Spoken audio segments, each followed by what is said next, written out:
if you saw what I looking into his eyes, you ever spoke to a human being that was polite to you, but you look in their eyes and it's like, something's up here. You may exercise your First Amendment rights until you commit a crime. Yeah. And then the rights are suspended as such time you get booked and processed. The other thing, and I'm asking questions about this, is a legitimate news or press business. What do you mean? Well, the code does call for reasonable or legitimate business.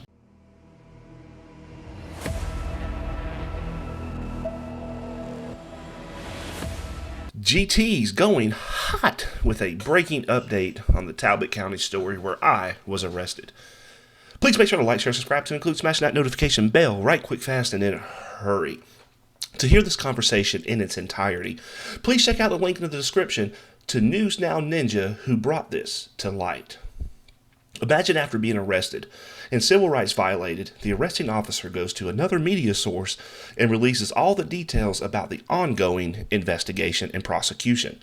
This sounds absurd, and no one would believe it to be true unless it was captured on a recorded line. News Now Ninja, another citizen journalist, was contacted by this Talbot County investigator on his personal phone after hours. The details he stated made it so that Russell would most likely not get a fair trial. The admissions to this investigator appears to break Georgia law about ongoing investigations and criminal prosecutions. The investigator read me the warrant narrative in the jail, and it appears that he left out all these details when getting the warrant from the judge. To the judge that issued said warrant to this investigator for my arrest, it appears he may have deceived the court. Combined with text messages on his official phone stating that other deputies have not been reported to Georgia Post as well. I hope these public records text messages are saved because they will be needed at trial and in discovery. It also appears that the arresting officer led News Now Ninja to believe I was a registered sex offender and quoted being charged for Jessica's Law while in jail. We will dive into Jessica's Law in a future story. Georgia law enforcement has a duty to maintain confidentiality of active investigations and prosecutions, and discussing them publicly can violate ethical standards. Let's listen to some of the disgusting things this investigator arrested me for and left out of the report and possibly the warrant application. Was it the questions he was asking? I mean, I'm just trying He's a big guy. He had an overbearing presence. He wasn't vetted in, didn't have a visitor's pass. He just walked in. They didn't know who the hell he was. Yeah. Several said, I felt like I was in danger. We didn't know who this guy was. They didn't know he had any kind of an invite. And he posted the phone call, right? This is public knowledge. That lady said, you may come and talk to me one-on-one. He violated the conditions of his invite. He didn't meet with her one-on-one. He engaged with everybody in there. And it wasn't pleasant. And he was fussing at that other lady. You're a public official. You have to answer these questions, and this is a public place. You have to deal with this. She was not a public official. She was an employee. And what happened was it created a hostile work environment. Other employees were not returning to station. There were people down the hallway sitting it out. You're supposed to be at work. Yeah, I looked a little bit into those case laws that you had sent me, and it seems like they were mainly about like predators. So I'm starting to think that I'm guessing that you probably know something I don't. So. Well, those were things that danced in my head, and don't think I didn't review them. But basically, he came into a school safety zone. There were children less than 30 feet away in that building behind my back when I was talking to him on the video, right? Mm-hmm. And remember I said, we protect children. We're looking at there's... Like I said, I'm asking questions because I've seen some pretty... Well, it was come on, you saw the video. It's the way he was asking the questions. Okay. And these people from that small town, they're not used to that. Maybe in the bigger cities, auditors are in there all the time. Yeah, I mean, I'm like I said, I'm asking questions because I've seen some pretty disgusting videos of these guys, that I've been looking around, and some of them just go around cussing everybody out and acting really crazy, and he seemed like he was pretty calm the whole time. Okay, let's talk about that. I've been in law enforcement since 1988, off and on, of course, but all put together, I got 20 years. I have spoke to people, and the nicest things come out of their mouth. He's holding the camera. Nobody's looking at him. He's got the camera on me. And he's, talking to me. And he's very polite. He's not coming off aggressive. But, dude, if you saw what I was looking into his eyes, you ever spoke to a human being that was polite to you, but you look in their eyes and it's like, something's up here. He basically had this look in his eyes like, I dare you. Very, kind of gives you creeps, man. You know what I'm saying? Yeah. Now, in the back of my mind, I'm aware of this.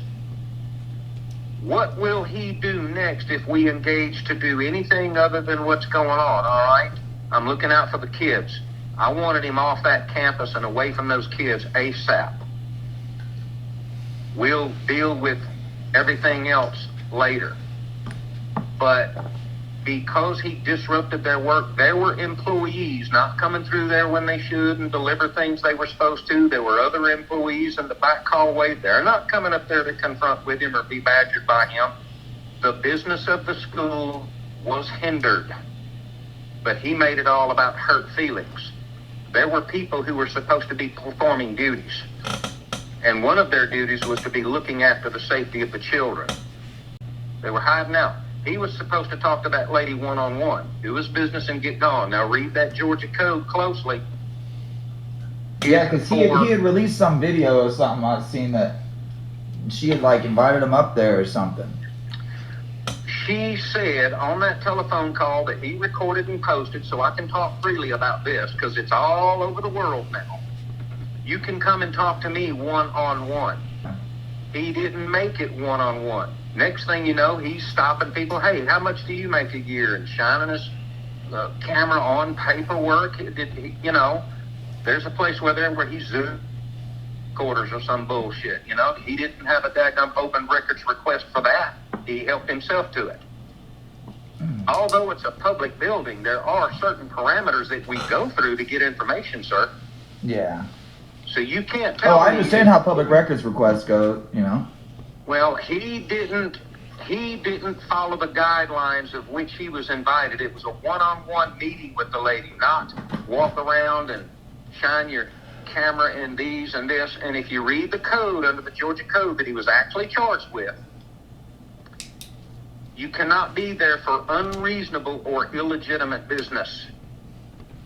And the principal or a designee may ask you to leave. You see what I'm saying? Yeah, for sure. And so I was also trying to read through the codes that you sent me because it was, you were explaining, someone, it's all good to exercise your rights, obviously. Everybody, it's good to exercise your rights, but do not impede upon the rights of others. Yeah, you were saying the tranquility of people's peace in public. That's in the preamble to the Constitution. All citizens are ensured a tranquility of domestic peace. My question and for domestic you, meaning within the confines of this country. So my question for you would be, where's the line drawn where, say for instance, was it Cohen versus California, I believe is what it was, fuck the draft, right? The fuck the draft case law. Where's the line drawn where people's feelings can't trump the words on a t-shirt or a protest or things of that nature, I understand, but it wasn't just about feelings, sir. No. I'm just asking because I was reading the Georgia law, and you're correct. Pretty much. It does kind of say if you're disrupting people, it could be, I guess, disorderly or however they're acting. I guess each time is circumstantial, and so. I was just wondering where's the line drawn on the Georgia law. I mean, I'm not from there, Well, I'm not familiar with that Supreme Court case that you inferred. And no police officer is going to be able to quote Supreme Court law. I can't do this because I can't do that. What I did was in the best interest of the children first and get him away from that campus. Mm-hmm. I understand. And I'm not using the charges as a cure-all, cover-all to get him off the campus. He actually did commit a crime. So here's where the line's drawn. You may exercise your First Amendment rights until you commit a crime. Yeah. And then the rights are suspended as such time you get booked and processed. Now think about it, James. Every single human being that has ever been arrested for whatever charge lost their constitutional rights being handcuffed and put in a car and taken to a secured location to be booked and processed. During the time that they are in custody, all their constitutional rights are hereby suspended. You see what I'm saying? Well, I mean, they have the right to counsel and a fair trial. Well, yes, sir, right to counsel and all that, so I won't say all of them. But he was not allowed to video in the jail.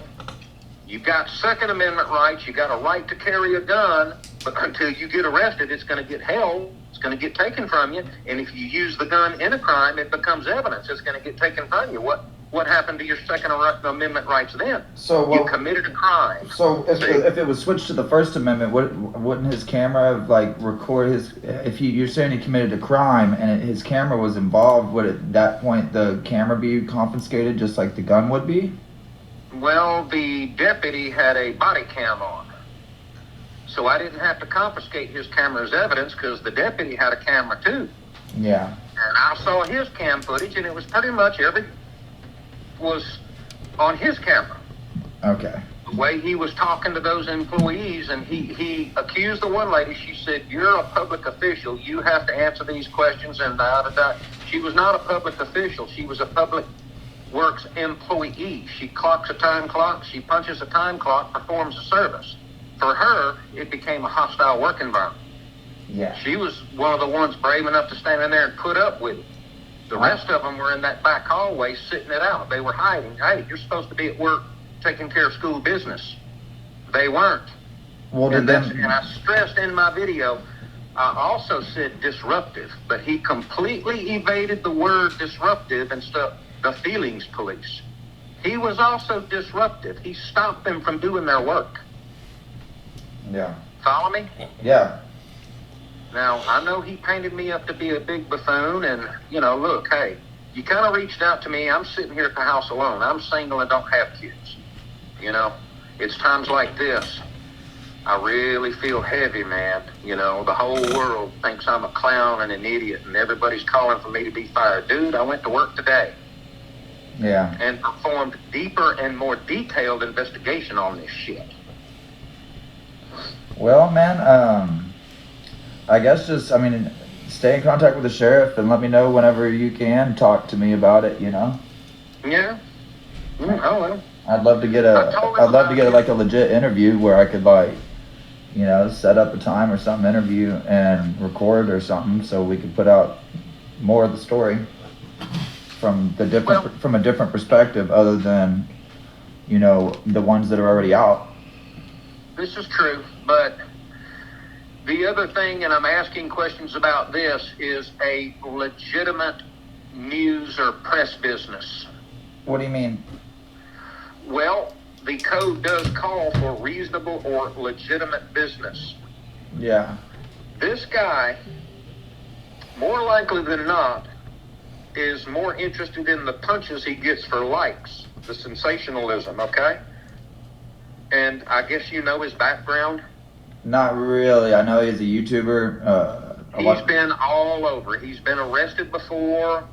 He's, come on. He's been all over. And, he's starting to hit local Facebook pages here with that video, knowing that it's hit close to home. And that's how I started losing friends.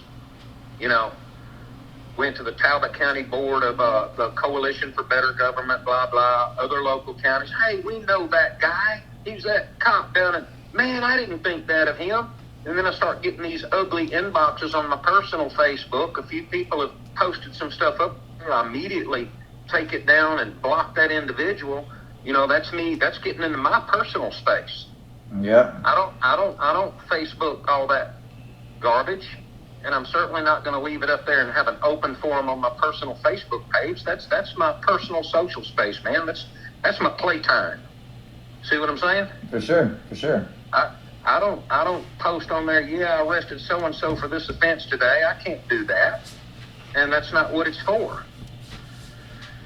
So yeah, I'm suffering from some personal loss but then again, I thought about other cops. I've lost 2 real good friends who were shot and killed in the line of duty. I was gonna say, don't let it get you down too much, man. If it's psychologically messing you up, go seek some help. You know. Oh, dude. It's stuff I know I have to bear with. You know, cops get cartoonized on YouTube all the time. Please let me know what you think about this in the comment section of this investigator, and should this investigator be fired, terminated from employment? Until next time, GT, go with Colt.